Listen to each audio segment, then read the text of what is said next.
Wamendagri rapat terbatas bersama Pemprov bahas penanganan bencana Siau.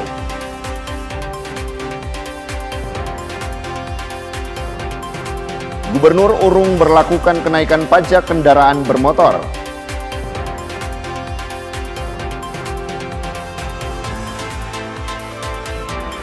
Nekat curi uang majikan, wanita pembersih kos ditangkap polisi.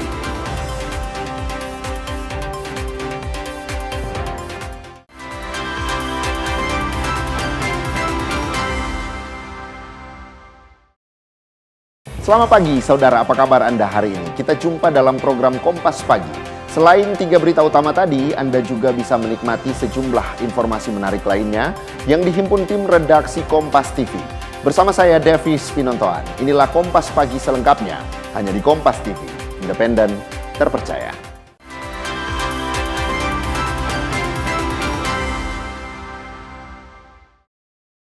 Kita awali dari info yang pertama, saudara. Basarnas bersama tim gabungan melakukan pencarian korban hilang di Desa Lagaeng, Kecamatan Siau Barat Selatan, Kabupaten Sitaro. Hingga Rabu pagi, 3 orang masih dinyatakan hilang dampak dari banjir bandang yang terjadi Senin lalu. Personil Basarnas Manado dibantu aparat kepolisian dan warga sekitar terus melakukan pencarian korban hilang dari banjir bandang yang melanda Pulau Siau Senin lalu. Pencarian korban hilang kali ini dilakukan di Desa Lagaeng, Kecamatan Siau Barat Selatan, terhadap korban anak balita berusia 2 tahun. Dalam pencarian ini, tim Basarnas diperkuat dengan bantuan alat bantu serta peralatan manual. Hingga Rabu pagi, 3 orang masih dinyatakan hilang, sementara itu 16 orang dinyatakan meninggal dunia. Selain menyebabkan korban jiwa dan orang hilang, banjir bandang telah merusak pemukiman warga serta fasilitas jalan dan perkantoran. Selain itu, ratusan warga mengungsi di 2 titik yang disiapkan pemerintah. Yana Mega Singal, Kompas TV Sitaro, Sulawesi Utara. Hari ketiga pasca banjir bandang di Pulau Siau, tim SAR gabungan berhasil menemukan 1 orang balita. Hingga Rabu siang, penemuan ini menjadikan total korban meninggal dunia mencapai 17 orang dan 2 masih dalam pencarian. Inilah detik-detik saat tim SAR gabungan menemukan 1 korban meninggal dunia yang merupakan anak balita. Jenazah balita ini ditemukan di antara material banjir di Kampung Lagaeng, Kecamatan Siau Barat Selatan. Dapat kami laporkan sampai siang hari ini, tim SAR gabungan sudah berhasil menemukan 1 korban pada pukul 11.40 WITA atas nama Clayton Azril. Korban ditemukan oleh tim SAR gabungan yang dibantu oleh K9 Polda Sulawesi Utara dengan kondisi meninggal dunia dan saat ini juga sudah dievakuasi dan diserahkan ke pihak keluarga. Dengan penemuan 1 lagi korban banjir di Rabu siang ini, total korban banjir bandang yang meninggal sudah mencapai 17 orang. Sementara itu 2 orang lainnya masih dinyatakan hilang. Pencarian terhadap 2 korban yang masih hilang terus diintensifkan tim SAR gabungan, termasuk dengan menggunakan alat bantu serta pengerahan anjing pelacak K9 dari kepolisian. Yana Mega Singal, Kompas TV Sitaro, Sulawesi Utara. Sementara itu saudara, sejak dibuka Selasa kemarin, posko bantuan bencana banjir bandang Siau yang dibuka Pemprov Sulut terus menerima distribusi bantuan. Beragam jenis bantuan seperti logistik, pakaian hingga air mineral terus berdatangan dari para donatur. Posko bantuan bencana banjir Siau yang berlokasi di lobi kantor Gubernur Sulawesi Utara terus menerima berbagai bantuan dari para donatur. Sejak dibuka 1 hari pasca bencana banjir bandang, posko bantuan yang dikoordinir oleh Badan Penanggulangan Bencana Daerah Sulawesi Utara menerima banyak bantuan.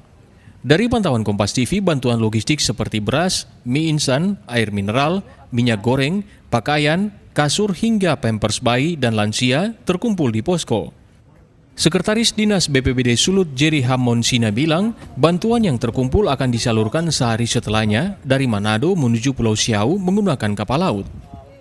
Pemerintah Provinsi Sulawesi Utara sudah membuka posko bantuan untuk bencana banjir bandang yang ada di Kepulauan Sitaro sejak kemarin hari Selasa dan sampai saat ini masih dibuka. Dan memang bantuan yang diperlukan itu antara lain pampers untuk balita dan lansia, kasur, matras, dan tentunya bahan makanan. Sampai dengan hari ini sudah ada beberapa instansi yang memberikan bantuan instansi pemerintah daerah maupun lembaga keagamaan dan CSR dari BUMN. Dan sebagian bantuan sudah di loading tadi untuk diarahkan ke pelabuhan untuk dimuat dari kapal menuju ke Kepulauan Sitaro. Berbagai bantuan yang datang ini ada yang disumbangkan oleh satuan kerja perangkat daerah, perusahaan hingga pribadi. Yana Mekesingal, Kompas TV Manado, Sulawesi Utara. Saudara, Gubernur Sulawesi Utara Julius Selvanus beserta Forkopimda meninjau langsung lokasi bencana banjir bandang di Kecamatan Siau, Kabupaten Sitaro, Sulawesi Utara pada Selasa siang. Gubernur ingin memastikan upaya pemulihan pasca bencana berjalan baik dan terukur. Rombongan Gubernur Sulawesi Utara Julius Selvanus beserta Forkopimda tiba di Bandara Siau pada pukul 12.00 WITA dan langsung menuju lokasi bencana banjir bandang dan longsor di Desa Bahu, Kecamatan Siau Timur, Kabupaten Sitaro, Sulawesi Utara. Tiba di lokasi bencana, Gubernur Julius Selvanus yang disambut oleh Bupati Sitaro Cynthia Kalangit beserta jajarannya langsung melihat situasi dan kondisi lokasi terdampak bencana yang masih ditutupi material batu dan lumpur. Di lokasi bencana, Gubernur memberikan arahan mengenai penanganan pasca bencana dalam upaya pemulihan daerah terdampak bencana yang masih sangat membutuhkan bantuan dari pemerintah. Sejumlah alat berat terlihat telah diberdayakan untuk membersihkan material longsor dan banjir bandang yang masih menutupi badan jalan utama Siau dan lokasi Polres Sitaro yang mengalami kerusakan cukup parah. Gubernur juga mengunjungi lokasi pengungsian. Gubernur ingin memastikan para pengungsi mendapatkan penanganan dengan baik. Bantuan berupa beras, matras, kasur, dan obat-obatan telah diterima pengungsi. Kondisi yang dilaporkan dengan kondisi lapangan sama, tidak ada yang kurang, tidak ada yang ditambah. Ini memang perlu perhatian khusus, penanganan khusus untuk keberlanjutan, ya. Karena kalau saya lihat tempat-tempat kejadian tadi itu ada celah air. Dan itu memang bekas sungai, dia kadang ada air, kadang tidak.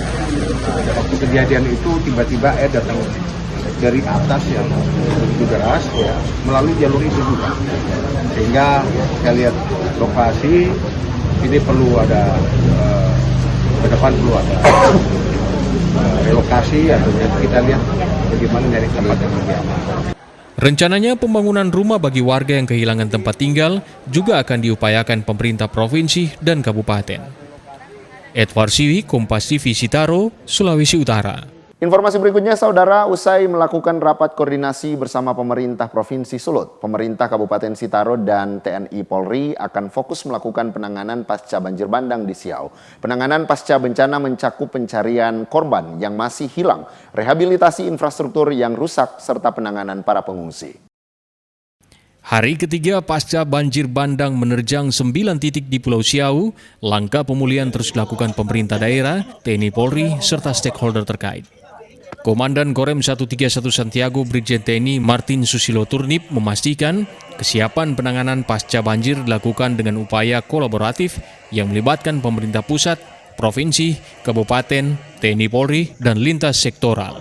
Saat ini selain fokus melakukan pencarian 2 korban hilang dan penanganan ratusan korban terdampak yang mengungsi di posko, pemerintah juga bergerak cepat membenahi infrastruktur jalan dan pemulihan listrik di titik yang masih belum teraliri listrik. 8 alat berat sudah dikerahkan untuk memperbaiki akses jalan yang putus dan membersihkan material banjir di rumah warga dan kawasan perkantoran. Kami semuanya siap untuk melaksanakan tugas ini dan kami mampu untuk mengendalikan kegiatan penanggulangan pasca bencana banjir bandang di Sitaro ini.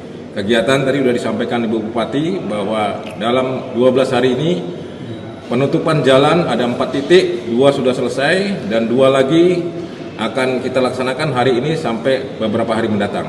Dikarenakan alat berat sudah ada 8 unit, 5 ekskavator dan 3 loader. Kemudian dari aliran listrik PLN sudah semakin bisa menyala dan hanya sekitar 2 desa lagi yang tidak menyala dan nanti sebentar lagi akan sudah bisa menyala lagi dan semuanya bisa terkendalikan. Data terbaru yang dihimpun hingga Rabu sore, sebanyak 17 orang meninggal dunia akibat banjir, 2 orang masih dalam pencarian, dan ratusan warga mengungsi. Sejumlah rumah warga hilang tersapu banjir. Sebagian rumah dilaporkan mengalami rusak berat serta rusak ringan. Warga terdampak kini ditampung di 2 posko pengungsian, yakni museum di Ulu Siau dan gereja. Sementara sebagian warga lainnya menumpang di rumah kerabat. Yana Mekesingal, Kompas TV Sitaro, Sulawesi Utara. Saudara, Wakil Menteri Dalam Negeri Ahmad Wiyagus menggelar rapat terbatas bersama Gubernur Julius Selvanus serta jajaran pemerintah Provinsi Sulawesi Utara pada Rabu sore. Ratas membahas penanganan bencana alam di Siau, Kabupaten Kepulauan Sitaro. Rapat terbatas Gubernur Julius Selvanus bersama Wamendagri Ahmad Wiyagus digelar di Wisma Bumi Beringin, diikuti sejumlah pejabat daerah lainnya seperti Kepala Badan Penanggulangan Bencana Daerah, para asisten serta sejumlah kepala dinas. Rapat terbatas ini membahas penanganan bencana banjir bandang di Siau, daerah Kepulauan Sitaro. Wamendagri Ahmad Wiyagus memastikan penanganan bencana telah dilakukan dengan baik. Terbatas dengan pemerintah daerah untuk penanggulangan pasca bencana banjir. Seperti apa mungkin hasil dari tindak lanjut Ratas ini sendiri? Ya, jadi Pak Wamendagri ditugaskan oleh Pak Mendagri untuk melihat bagaimana penanganan bencana yang terjadi di Siau, di Sitaro. Dan pada waktu pertemuan dengan Bapak Gubernur, termasuk dengan jajaran yang terkait, Bapak Gubernur sudah memberikan penjelasan secara detail. Data-datanya, ya, yang korban jiwa, kemudian korban material, rumah-rumah yang rusak, yang hilang, semua sudah dijelaskan Pak Gubernur, termasuk langkah-langkah yang sudah dilakukan oleh pemerintah provinsi. Usai rapat terbatas, Wamendagri meninjau langsung posko bantuan di kantor Gubernur Sulawesi Utara sekaligus mendengar pemaparan secara rinci mulai dari evakuasi korban hingga penanganan korban bencana. Wamendagri Ahmad Wiyagus memberikan apresiasi yang tinggi kepada Gubernur dan seluruh stakeholder TNI, Polri, serta Pemda Sitaro yang dinilai telah menangani bencana banjir bandang di Siau dengan baik. Rencananya hari Kamis, Wamendagri akan berkunjung langsung ke Siau melihat secara langsung kondisi warga korban bencana. Tim Liputan Kompas TV Manado, Sulawesi Utara. Informasi Gubernur urung berlakukan kenaikan pajak kendaraan bermotor akan kami hadirkan usai jedah berikut. Tetaplah bersama kami.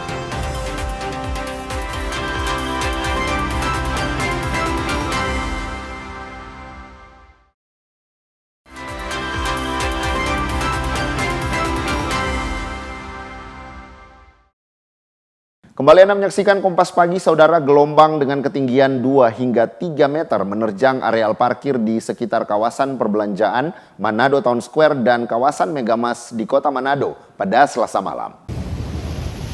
Gelombang tinggi menerjang kawasan Teluk Manado pada Selasa malam sekitar pukul 21 sampai 22 WITA. Gelombang dengan ketinggian antara 2 hingga 3 meter ini menggenangi areal parkiran bagian belakang Manado Town Square dan sebagian kawasan Megamas. Kedua kawasan ini diketahui merupakan lokasi perbelanjaan serta tempat kuliner masyarakat Manado. Terjangan gelombang bahkan sempat membuat sebagian material penahan gelombang berserakan di dekat pos masuk keluar kendaraan. Warga di sekitar lokasi bilang saat gelombang tinggi menerjang disertai angin dan hujan membuat warga menghindari lokasi dekat pinggiran pantai tersebut. Saya sampai sini sekitar jam 10 malam waktu Indonesia Tengah. Ketika saya sampai kemari, saya sudah melihat adanya tinggi ombak sekitar 2-3 meter. Air naik ke permukaan dan volume air sungai juga ikut naik. Anda kan beraktivitas di sini, apa tidak takut atau khawatir dengan banjir rob ini? Tidak, lantaran saya beraktivitas jauh dari garis pantai. Iya. Tapi tadi Anda menyaksikan ketika gelombang cukup tinggi itu ada aktivitas masyarakat nggak di sekitar kawasan yang pesisir pantai ini? Tidak ada pesisir, paling mereka cuma lihat dari jembatan. Untuk diketahui, curah hujan di kota Manado sepanjang hari Selasa 6 Desember relatif tinggi. Tak sekedar hujan, namun disertai tiupan angin yang menyebabkan gelombang di kawasan perairan Teluk Manado. Yana Mekesingal, Kompas TV Manado, Sulawesi Utara. Sementara itu, pemerintah di Kecamatan Sario sejak Rabu pagi mulai mengerahkan tim gorong-gorong guna melakukan pembersihan tumpukan sampah yang terbawa ombak dan angin kencang di area ruang terbuka non-hijau Kota Manado. Gelombang tinggi dan angin kencang yang terjadi di Kota Manado sejak hari Selasa yang lalu menyebabkan sampah kiriman dari laut mengotori sejumlah tempat, termasuk ruang terbuka non-hijau Kota Manado. Terkait kondisi ini, Kecamatan Sario Kota Manado mulai melakukan pembersihan dengan mengerahkan tim gorong-gorong dan kendaraan pengangkut sampah.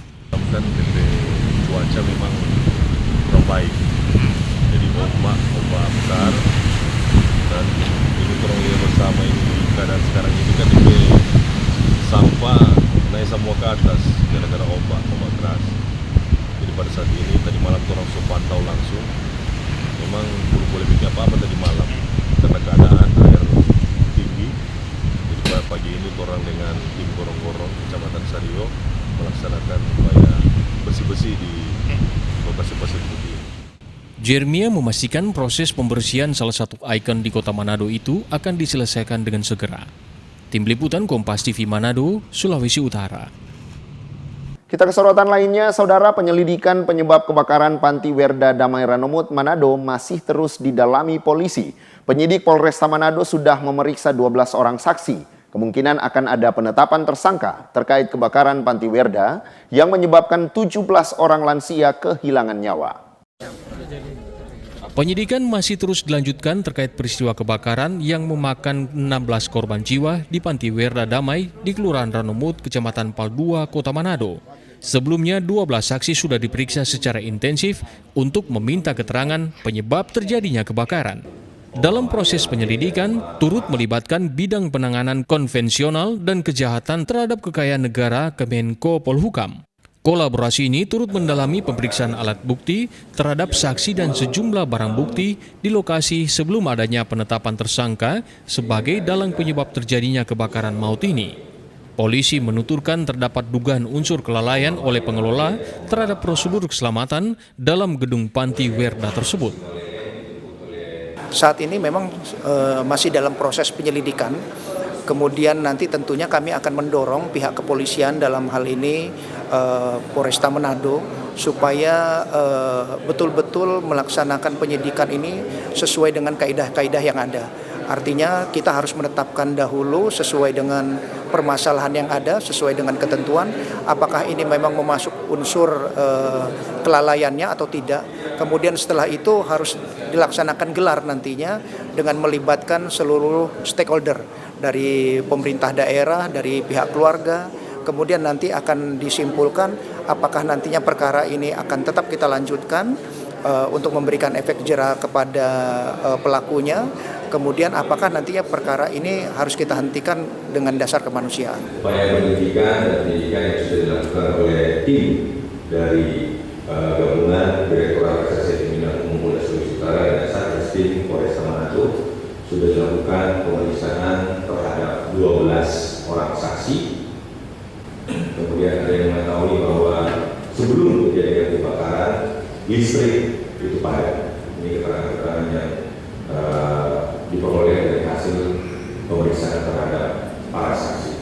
Berdasarkan keterangan 12 saksi, kebakaran bukan peristiwa spontan, melainkan didahului indikasi teknis berupa pemadaman listrik dan bunyi letupan.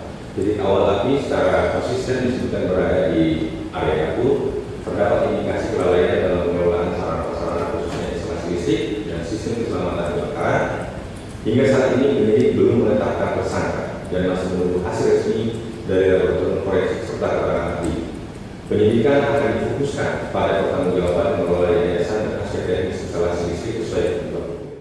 Untuk penetapan tersangka peristiwa kebakaran tersebut, pihak Polresta Manado akan langsung mengumumkan setelah tim penyidik berhasil mengumpulkan pemeriksaan data yang akurat dari Puslap 4. Jimmy Dapar, Kompas TV Manado, Sulawesi Utara. Berita lainnya, saudara, Gubernur Sulawesi Utara Julius Selvanus resmi menandatangani peraturan gubernur keringanan pajak kendaraan pada Rabu malam. Dengan adanya pergub ini, besaran nilai pajak yang sempat dinaikkan akhirnya kembali normal. Bahkan gubernur memutuskan sejumlah kebijakan yang lebih populis seperti meniadakan pajak progresif. Kenaikan pajak kendaraan bermotor yang sempat viral di media sosial dan sudah disosialisasikan oleh Dinas Pendapatan Daerah Provinsi Sulawesi Utara akhirnya dibatalkan. Besaran kenaikan pajak kendaraan yang sempat dikeluhkan masyarakat langsung ditanggapi Gubernur melalui surat keputusan Gubernur tentang keringanan pajak kendaraan yang secara otomatis mengembalikan besaran nilai pajak kendaraan seperti semula. Juru bicara Gubernur sekaligus PLT Kadis Kominfo Sulut Denny Mangala bilang, Gubernur Sulawesi Utara Julius Silvanus tidak membuat keputusan yang akan membebani masyarakat. Tidak hanya mengembalikan pajak kendaraan seperti semula, SK Gubernur tersebut juga menghapus pajak progresif kendaraan, serta menghapus pajak mutasi kendaraan dari luar daerah pada 1 tahun berjalan. Saya harus sampaikan bahwa Bapak Gubernur ya dalam berbagai kesempatan kepada seluruh perangkat daerah itu sudah menyampaikan bahwa jangan ada kebijakan pemerintah provinsi yang membebani masyarakat, itu dulu ya.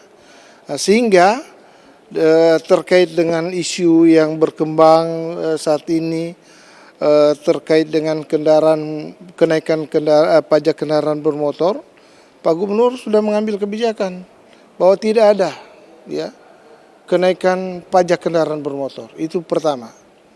Yang kedua, Bapak Gubernur juga sudah mengambil kebijakan untuk tidak membebani ya warga masyarakat yang memiliki lebih dari 1 kendaraan dengan pajak progresif. Jadi bebas ini. Jadi tetap dia ada pajak tapi normal. Tidak ada pajak tambahan untuk pemilik kendaraan bermotor lebih dari 1. Kemudian yang ketiga, Bapak Gubernur juga sudah mengambil kebijakan untuk kendaraan yang beroperasi di wilayah Sulawesi Utara, tapi menggunakan plat nomor dari daerah lain, ya, dia bisa mengurus pajak kendaraan ya bermotor di Sulawesi Utara hanya dengan pajak pokok aja. SK Gubernur tersebut akan berlaku mulai Kamis 8 Januari 2026. Dengan berlakunya SK yang baru ini, warga diimbau untuk segera membayar kewajiban pajak kendaraan jika sudah jatuh tempo. Edward Siwi, Yana Mika Singal, Kompas TV Manado, Sulawesi Utara. Informasi berikutnya, Saudara Bupati Bolang Mongondo, Sulawesi Utara, Yusra Al-Habsyi, meresmikan 2 dapur Satuan Pelayanan Pemenuhan Gizi atau SPPG dalam rangka mendukung program nasional makan bergizi gratis di 2 kecamatan yakni Kecamatan Lolak dan Kecamatan Bolaang Timur. Usai meresmikan dapur MBG, Bupati Bolaang Mongondo Yusra Al-Habsyi menyempatkan bertemu dengan para relawan SPPG yang nantinya akan bertugas dalam program makan bergizi gratis serta meninjau langsung kondisi dapur SPPG mulai dari kelengkapan peralatan memasak hingga kesiapan sarana pendukung lainnya. 2 dapur SPPG yang diresmikan masing-masing berada di Desa Lolak, Kecamatan Lolak dengan jumlah penerima manfaat sebanyak 1.154 siswa yang tersebar di 7 sekolah. Sedangkan untuk dapur SPPG di Desa Tadoi, Kecamatan Bolaang Timur melayani 2.038 penerima manfaat yang tersebar di 21 sekolah dan 1 pesantren. Peresmian 2 dapur SPPG ini merupakan bentuk dukungan pemerintah daerah terhadap program Presiden Republik Indonesia, khususnya dalam pemenuhan gizi para siswa di wilayah Bolaang Mongondo. Nantinya program makan bergizi gratis ini juga akan diperluas dengan menyasar para balita, ibu hamil, dan ibu menyusui. Ini harapan kami pemerintah daerah agar masyarakat bisa mendapatkan pelayanan, terutama bagi penerima manfaat, anak-anak sekolah, dan ibu-ibu menyusui, ibu hamil, agar masyarakat Bolaang Mongondo terlebih yang ada di 2 kecamatan Bolaang Timur dan di Lolak ini bisa menikmatinya. Ini ada program yang sangat luar biasa dari Bapak Presiden dan Wakil Presiden. Saya berharap kepada semua pihak untuk mari sama-sama kita berikan dukungan. Ini adalah proses awal kita untuk bisa merealisasikan program ini. Sehingga jika ada kekurangan sana sini, mari kita perbaiki sama-sama sambil kita berdoa agar program ini bisa berjalan dengan lancar, ketersediaan gizi yang betul-betul sebagaimana apa yang menjadi harapan kita semua selama ini.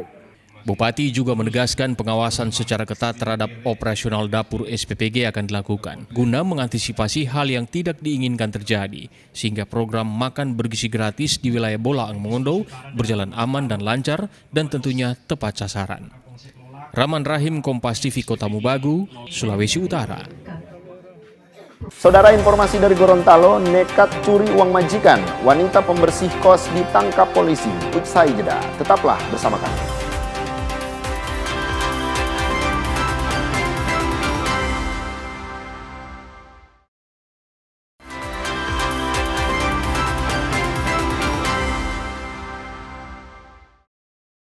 Terima kasih Anda masih bersama kami di Kompas Pagi. Saudara, kasus kekerasan terhadap anak kembali terjadi di Gorontalo. Kali ini seorang ayah di kota Gorontalo diduga tega melakukan tindak kekerasan dengan memukul anak kandungnya yang masih berusia 3 tahun lantaran kesal ditinggal istrinya. Sebuah video yang memperlihatkan tindak kekerasan terhadap anak beredar di media sosial. Peristiwa ini diketahui dari rekaman layar yang dibuat oleh ibu korban saat melakukan panggilan video dengan suaminya. Dalam panggilan video tersebut, terduga pelaku diduga menunjukkan aksi kekerasan kepada anaknya dan korban tampak mengalami luka pada bagian wajah. Bahkan dalam rekaman itu terlihat adanya ancaman menggunakan benda tajam yang diarahkan kepada sang anak. Direktur Reserse Kriminal Umum Polda Gorontalo Kombes Pol AD Permana menjelaskan dari hasil interogasi sementara MH nekat melakukan tindakan tersebut karena sakit hati ditinggal istrinya keluar daerah. Diketahui pertengkaran rumah tangga disebut menjadi pemicu kepergian sang istri.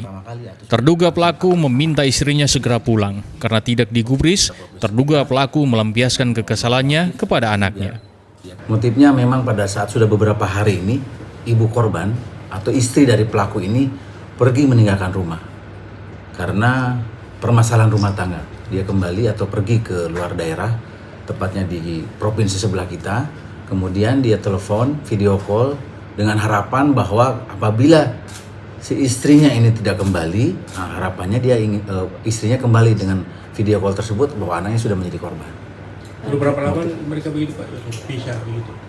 Nanti kita dalami aja karena beberapa kali kejadian ini, apakah ini baru pertama kali atau sudah sering kali seperti itu. Sebagai bentuk ancaman dan apabila kamu tidak kembali, ya anaknya akan dianiaya lagi kembali seperti itu. Kondisi anak sekarang Pak berapa? Kondisi anak sekarang sudah ada di Rumah Sakit Bayangkara bahwa korban mengalami bengkak di dahi, bibir memar dan mengeluarkan darah serta luka lebam di bagian bawah mata sebelah kiri.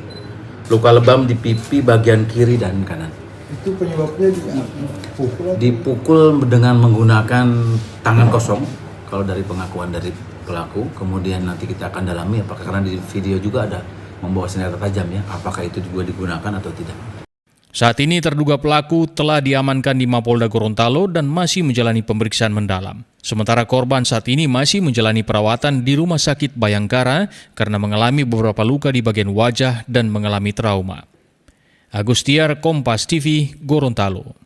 Sementara itu, saudara, seorang wanita di kota Gorontalo harus berurusan dengan pihak kepolisian.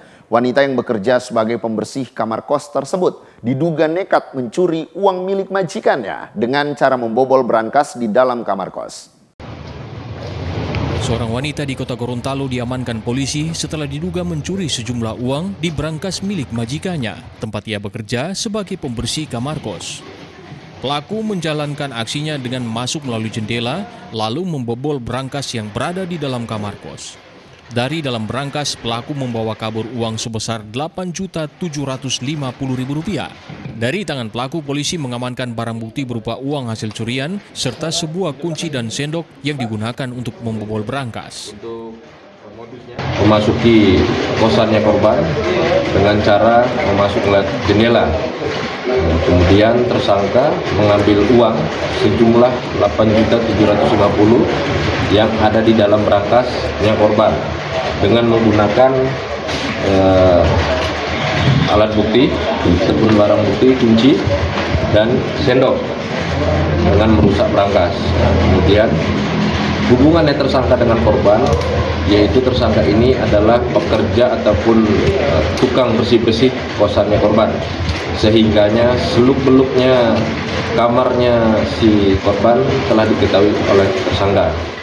Meski begitu, korban akhirnya memaafkan pelaku dengan alasan kemanusiaan. Korban memilih tidak memperpanjang kasus ini karena pelaku masih memiliki keluarga yang harus ditanggung dan uang hasil curian juga masih utuh, belum sempat digunakan. Agustiar, Kompas TV, Gorontalo. Informasi berikutnya, saudara, banjir kembali melanda wilayah Kabupaten Gorontalo Minggu malam. Sedikitnya 2 desa di Kecamatan Limboto Barat terendam banjir setelah hujan deras mengguyur kawasan itu. Sungai yang meluap yang membuat tanggul setempat jebol membuat ratusan warga terendam banjir.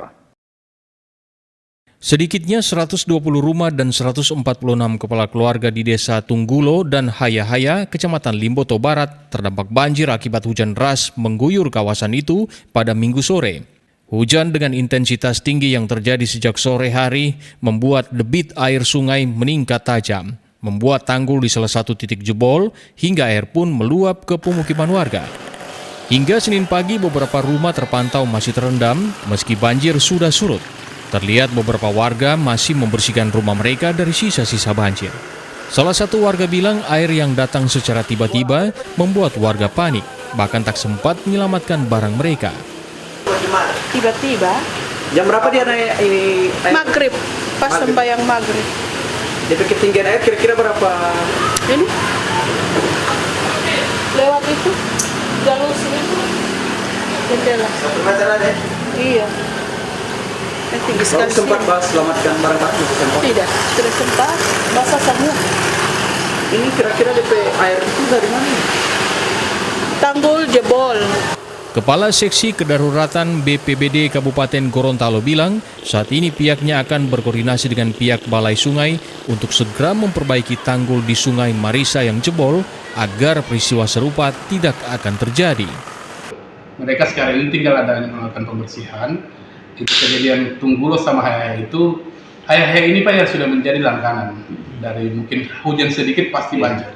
Hayahaya. Tunggulo itu Pak karena jebolnya tanggul itu. Sebenarnya Pak tidak jebol tanggul itu Pak, tidak sampai segitu airnya itu Pak. Kita dari BPBD ini Pak, kita akan berkoordinasi dengan Balai Sungai karena ada beberapa sungai itu, Sungai Mulalahu, Sungai Peguyaman sama Sungai Marisa itu kan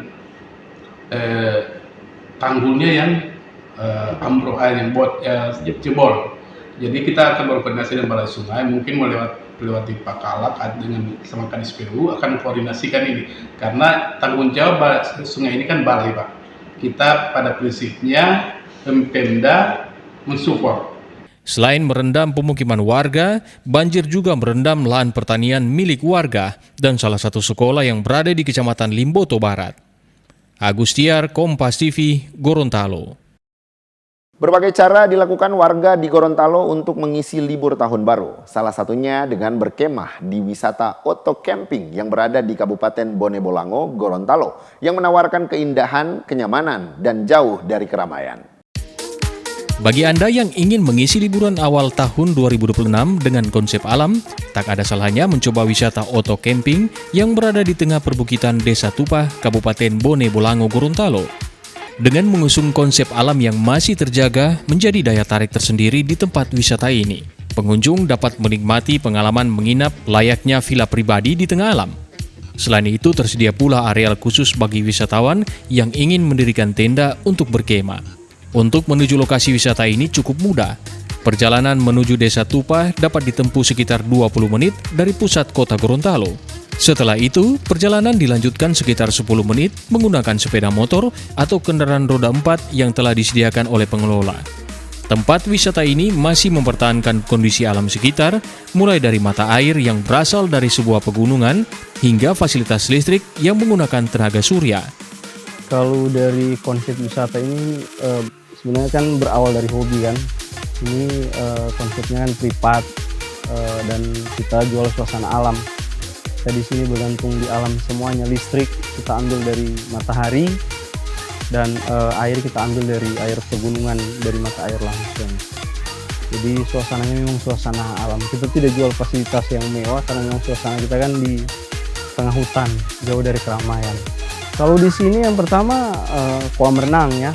Di kolam renang ini beda dengan yang lain karena memang kolam renang ini airnya itu jalan terus karena air dari gunung yang kita cari mata airnya dan kita alirkan di kolam. Sebenarnya air yang ngalir di kolam itu air bisa diminum. Jadi selama kita di sini itu pakai air itu karena memang air dari mata air, tidak ada kontak dengan yang lain.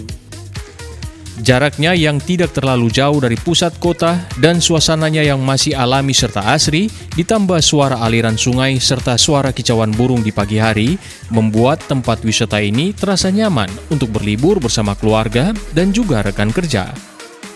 Di sini suasananya masih asri, jadi kenapa kami memilih tempat ini? Pertama, lokasinya tidak terlalu jauh dari pusat kota, kemudian aksesnya juga tidak terlalu sulit, juga masih asri karena tempat wisata ini belum lama dibuka seperti itu. Untuk biaya menginap, pengelola menetapkan tarif Rp1.250.000 per malam. Namun pada hari biasa hanya Rp1.000.000 per malam.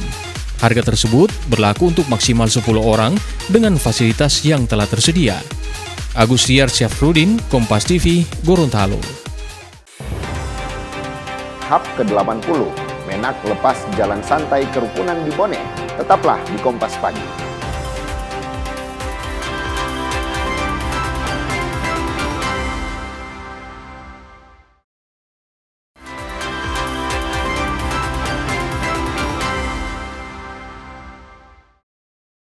Kembali Anda menyaksikan Kompas Pagi, Saudara. Menteri Agama Nasaruddin Umar membuka porseni dan melepas jalan santai kerukunan dalam rangka Hari Amal Bakti ke-80 Kementerian Agama tingkat Provinsi Sulawesi Selatan di Kabupaten Bone, Sulawesi Selatan. Kegiatan diikuti 38.000 peserta dari unsur Kementerian Agama di 24 kabupaten kota di Sulawesi Selatan, tokoh lintas agama, dan masyarakat. 38.000 peserta dari unsur Kementerian Agama di 24 kabupaten kota di Sulawesi Selatan, tokoh lintas agama dan masyarakat mengikuti pembukaan porseni dan jalan santai kerukunan dalam rangka Hari Amal Bakti ke-80 Kementerian Agama Republik Indonesia. Kegiatan yang dipusatkan di Lapangan Merdeka, Kabupaten Bone, Sulawesi Selatan ini dibuka dan dilepas oleh Menteri Agama Nasaruddin Umar. Mengambil titik start di Lapangan Merdeka, puluhan ribu peserta akan menempuh jarak 3 km hingga kembali finish di Lapangan Merdeka. Menurut Menak, peringatan Hari Amal Bakti bukan semata seremoni tahunan, tetapi momentum memperkuat kerukunan kebersamaan dan kontribusi nyata Kementerian Agama kepada masyarakat. Menak juga mengapresiasi pelaksanaan HAP di Sulawesi Selatan yang menghadirkan puluhan ribu peserta dari berbagai daerah. Menurutnya, kegiatan ini sebagai berkah bagi Kabupaten Bone dengan banyaknya tamu yang datang dapat memberikan dampak ekonomi bagi masyarakat. Selain itu, melalui Hari Amal Bakti ke-80 ini merupakan 8 dekade atau 80 tahun Kementerian Agama yang diharapkan dapat memberikan pencerahan kepada masyarakat. Dalam jalan sehat ini juga disiapkan kotak amal donasi untuk membantu korban bencana di Aceh dan Sumatera. Terkait bantuan bagi korban bencana di Aceh dan Sumatera, Kementerian Agama RI menyiapkan total bantuan mencapai 140 miliar. Sedangkan untuk Kementerian Agama Sulawesi Selatan telah mengirimkan bantuan sebesar 2,8 miliar rupiah. Pada kegiatan ini turut diserahkan paket cinta dari Basnas yang diserahkan secara simbolis untuk penerimaan manfaat, termasuk marbot masjid, petugas kebersihan, penyandang disabilitas, dan anak stunting.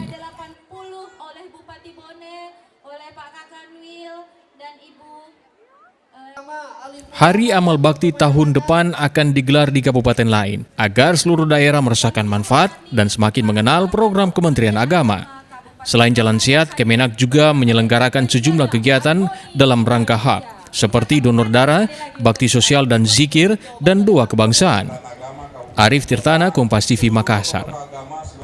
Berita lainnya, ruangan lobi Hotel Kambaniru yang terletak di Kelurahan Prailiu, Kecamatan Kambera, Kabupaten Sumba Timur. Sekitar jam 11 WITA mengalami kebakaran hebat dan sempat membuat kepanikan para pengunjung hotel. Ruangan yang beratapkan alang-alang tersebut terbakar hingga lantai dasar tempat resepsionis. Namun beruntung kebakaran tersebut tidak merambat ke ruangan lainnya di area perhotelan karena dengan cepat dipadamkan dengan bantuan mobil water cannon Polres Sumba Timur dan api dapat dipadamkan 1 jam kemudian. Penyebab kebakaran sendiri masih dalam penyelidikan identifikasi Polres Sumba Timur. Karena menurut informasi saat terjadi kebakaran, ada tim dari hotel yang sedang melakukan pembersihan rutin di sekitar area atap lobi hotel dan tiba-tiba muncul titik api di atap alang-alang tersebut. Beruntung tidak ada korban jiwa. Dampak dari peristiwa kebakaran ini ditinjau langsung oleh Kapolres Sumba Timur, AKBP Gede Harimbawa. Itu dari JM Tambaniru memberitahukan kepada kita tentang terjadinya kebakaran di lobi resepsionis hotel. Jadi dari pemberitaan dan informasi demikian, dari APD yang dimiliki oleh Tambaniru telah dilakukan upaya secara maksimal melalui APAR dan sebagainya, namun karena Untuk operasional hotel sendiri tetap berjalan seperti biasa, karena yang terbakar hanyalah bagian lobi hotel saja. Dan untuk ruangan tersebut, sudah langsung dipindahkan ke sebelahnya untuk tetap menunjang operasional hotel. Pihak hotel juga mengimbau kepada masyarakat maupun wisatawan yang akan datang ke Hotel Kambaniru tidak perlu panik dengan kejadian kebakaran tersebut, karena operasional hotel tetap berjalan normal. Andi M. Yusuf, Kompas TV Kupang, Nusa Tenggara Timur. Balai Besar Pelaksana Jalan Papua Pegunungan, Kementerian Pekerjaan Umum Republik Indonesia memastikan bahwa pembangunan Jalan Trans Papua ruas Jayapura Wamena akan tuntas akhir tahun 2026. Jika sudah selesai, maka perjalanan darat Jayapura Wamena bisa ditempuh dalam 2 hari. Upaya pemerintah untuk membuka akses jalan darat Jayapura Wamena sepanjang 575 km akan segera rampung dan bisa digunakan oleh masyarakat. Pasalnya, pekerjaan pembangunan Jalan Jayapura tersisa 50 km dari Kabupaten Yalimo ke Wamena. Balai Besar Pelaksana Jalan Papua Pegunungan, Kementerian Pekerjaan Umum Republik Indonesia memastikan bahwa pembangunan Jalan Trans Papua ruas Jayapura Wamena segmen Membramo Elelim akan tuntas akhir tahun 2026. Pejabat pembuat komitmen KPBU Jayapura Wamena, Febrian Nurdiansa mengatakan, Jalan Trans Papua ruas Elelim Wamena sepanjang kurang lebih 50 km mulai dikerjakan sejak Juli 2024 dan akan selesai pada November 2026 mendatang. Pekerjaan ini dimulai dari kilometer 366 distrik Benawa sampai titik akhir di kilometer 416 distrik Elelim. Infrastruktur yang dibangun di ruas ini meliputi peningkatan jalan dari jalan tanah hingga beraspal, pembangunan 16 jembatan baru dan 1 buah fasilitas penimbang untuk mencegah adanya kelebihan muatan pada kendaraan angkutan umum. Apabila pekerjaan ini selesai tepat waktu, maka jarak tempuh Jayapura Wamena hanya memakan waktu 2-3 hari. Jarak ini lebih cepat dibandingkan sebelumnya yang membutuhkan 1-2 minggu perjalanan. Selain itu, jika Jalan Trans Papua Jayapura Wamena selesai dikerjakan, maka akan mempercepat mobilitas masyarakat, serta mendorong pemerataan pembangunan dan kesejahteraan di 8 kabupaten sekitar Papua Pegunungan. Harapannya memang dengan adanya jalan ini, mungkin semua sudah tahu ya, laju jalan ini kan banyak sekali nih. Iya, betul lajuran. Untuk distribusi banyak logistik ke Papua Pegunungan. Ya, harapannya kalau ini sudah tembus, sekarang itu rata-rata 1-2 minggu. Truk sampai ke Wamena. Nah, harapannya kalau ini jadi itu 2-3 hari itu paling lama. Oke. Ya pasti ya, satu yang paling terdampak pasti harga pasti turun. Itu yang kita harapkan semua kan di Wamena. Harga turun. Terus akses yang selama ini susah kan, masyarakat susah untuk turun ke ada sakit atau apa dan lain-lain. Itu jalan sekarang aja kan sudah mulai lancar.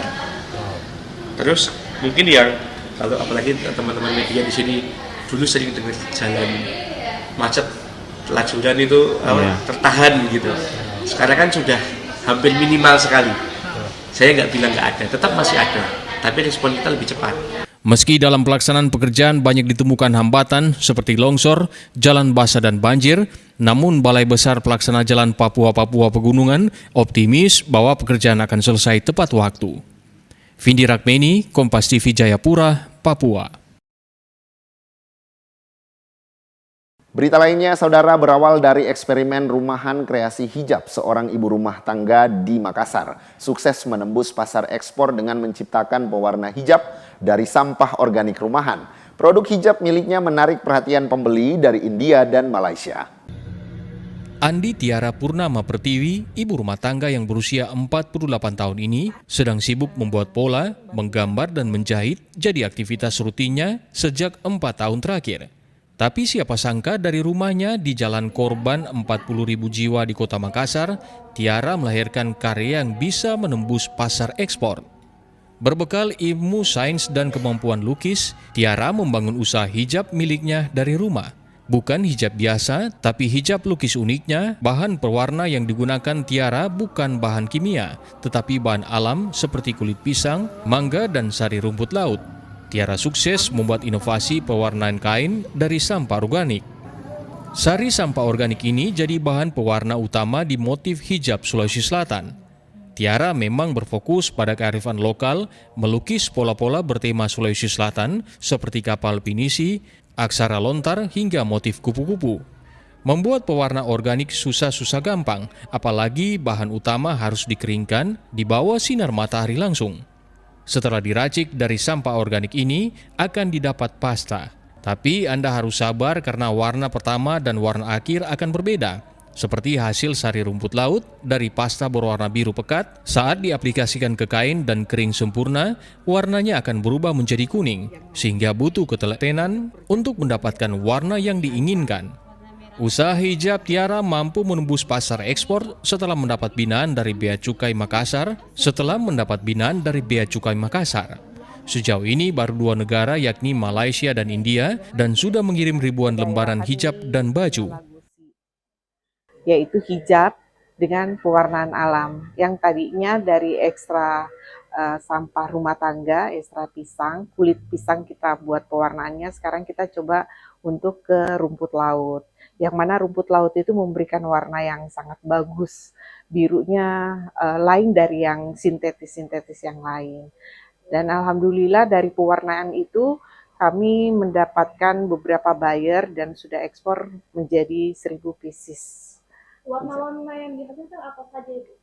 Jadi warna ini yang kita buat ini adalah pertama warna alam itu seperti biru dari rumput laut. Kemudian ini ekstrak pisang, kulit pisang. Cuman karena untuk mendapatkan warna ini kita coba kawinkan warna antara warna rumput laut dengan pisang, dan yang getah-getah ini adalah getah buah dari daun kersen. Kami karena kami melihat potensi yang sangat besar di hijab seni ini karena produknya dari bahan-bahan alami secara tidak langsung memperkenalkan wastra-wastra Sulawesi Selatan ke mancanegara.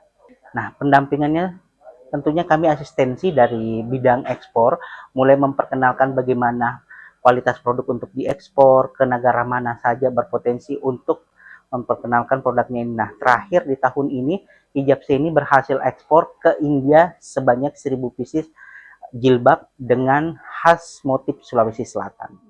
Satu lembar hijab lukis organik Tiara dijual mulai harga 200.000. Selain India dan Malaysia, kini Tiara dibantu Bea Cukai tengah berupaya menembus pasar Australia. Tiara optimis hijab miliknya bisa mendapat tempat di negeri kangguru itu. Nila Rustam, Kompas TV Makassar, Sulawesi Selatan. Kita ke informasi olahraga. Saudara, pemain klub Putra Jaya Pasuruan menendang dada pemain Perseta 1970 Tulungagung dalam pertandingan 32 besar Liga 4 Jawa Timur di Stadion Gelora Bangkalan, Jawa Timur. Komite Disiplin PSSI Jawa Timur memberi sanksi larangan bermain seumur hidup. Pertandingan 32 besar Liga 4 Jawa Timur di Stadion Gelora Bangkalan, Jawa Timur antara Putra Jaya Pasuruan saat melawan Perseta 1970 Tulungagung menjadi sorotan. Lantaran aksi tidak sportif yang dilakukan pemain Putra Jaya Pasuruan, Muhammad Hilmi Gimnastiar, yang menendang pemain Perseta 1970 Firman Nugraha saat duel berebut bola. Hilmi melakukan tendangan keras ke arah dada Firman. Wasit yang memimpin pertandingan tanpa ragu mengganjar kartu merah langsung kepada Hilmi. Seusai pertandingan, korban mengeluhkan sakit di dada. Setelah kejadian tendangan kungfu dari pemain lawan, sampai sekarang dada saya masih sakit, nyeri. Kedua, apakah pemain bersangkutan sudah meminta maaf secara langsung ke Mas? Sudah, tapi agak tidak ada etikanya. Usai kejadian ini, pemain Putra Jaya Pasuruan Muhammad Hilmi Gimnastiar dipecat dari tim. Surat pemecatan Hilmi diunggah di akun media sosial tim PS Putra Jaya. Selain pemecatan dari klub, Hilmi juga mendapat sanksi berat dari Komisi Disiplin PSSI Jawa Timur. Ketua Komite Disiplin PSSI Jawa Timur, Samiaji Makin Rahmat, menyatakan bahwa pihaknya telah melakukan rapat internal untuk menjatuhkan sanksi tegas, yakni larangan bermain seumur hidup terhadap Hilmi Gimnastiar. Hilmi dianggap melakukan pelanggaran yang cukup fatal dan berbahaya. Memutuskan bahwa yang bersangkutan melanggar Kodis pasal 48 Ju pasal 49, intinya dilarang mendapat sanksi, dilarang beraktivitas di sepak bola seumur hidup. Pelatih Perseta, Medi Redondo, mengecam aksi pemain lawan karena dinilai tidak sportif hingga mengakibatkan luka pada pemainnya. Sementara kondisi pemain Perseta dalam masa pemulihan karena terdapat retak di bagian dada. Tim Liputan, Kompas TV. Informasi tadi menutup perjumpaan kita dalam program Kompas Pagi. Saya Davis Pinontoan bersama kru yang bertugas mengucapkan terima kasih atas kebersamaannya. Selamat pagi, selamat beraktivitas. Tetap saksikan rangkaian program berita di Kompas TV, independen, terpercaya.